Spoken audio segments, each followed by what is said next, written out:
ایک سخی وہ ہوتا ہے جو اپنا دہلیز پر جا کر کچھ دیتا ہے، ایک سخی وہ ہوتا ہے جو اپنی دہلیز پر بلا کر کچھ دیتا ہے۔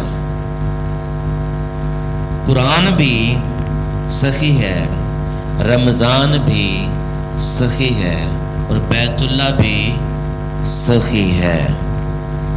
جیسے سخیوں کی دو مثالیں ہیں نا، ایک جا کر دیتا ہے، ایک بلا کر دیتا ہے، ایسے رمضان گئے اور ایسے بیت اللہ گئے۔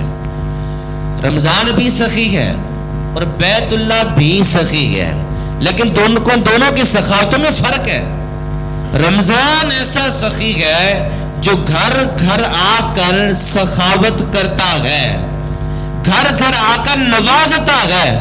اب وہ بندہ خوش نصیب ہے، رمضان بانٹ رکھا ہے، وہ پکڑ کے سمیٹتا جا رہا ہے، سمیٹتا جا رہا ہے، رحمتیں برکتیں پکڑتا جا رہا ہے، اور وہ بدبخت ہے، رمضان گھر گھر پہنچا، رمضان اس دہلیز پر بھی پہنچا جس دہلیز کے دروازے بھی نہیں تھے، اس دہلیز پر بھی پہنچا، اپنی برکتیں بکھیری، اپنی رحمتیں بانٹی، لیکن لینے والا اٹھا ہی نہیں، لینے والے نے آنکھ ہی نہیں کھولی، لینے والے نے اپنا سر کی آنکھوں سے اور دل کی آنکھوں سے رمضان کو دیکھا ہی نہیں، تو وہ رمضان اس کو کیا فائدہ دے گا؟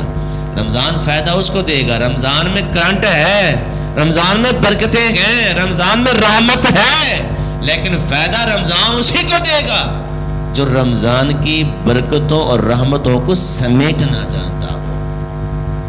اور بیت اللہ بھی سخی ہے، لیکن بیت اللہ کیا کرتا ہے؟ بیت اللہ اپنے گھر میں بلا کر نوازتا ہے۔ بیت اللہ اپنے گھر کے اندر اپنے پاس بلا کر نوازتا ہے۔